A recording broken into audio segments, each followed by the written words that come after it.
You actually did not start out in thoroughbred racing, right? Before we turn the mics on, you told me about how you participated in rodeos, in barrel racing as well. What got you to make the turn to thoroughbred racing? The process for me was not linear. I was always a horse girl, and we started out with standardbred racing in my family. And my parents took a sabbatical and went down to Florida, and that's when I was competing in rodeos. And they unceremoniously dropped me off at school in Florida and went back to New York.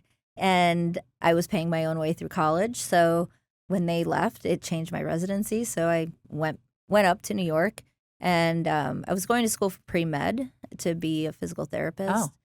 Once I got up there, I needed a job, and my mom was at the harness track, and they have auxiliary stabling, and she says, well, there's this job at the racetrack. They're called hot walkers. You just kind of walk the horses when they're done, and that's how I started. And Oh, really? yeah, I started as the hot walker, which is the entry-level position.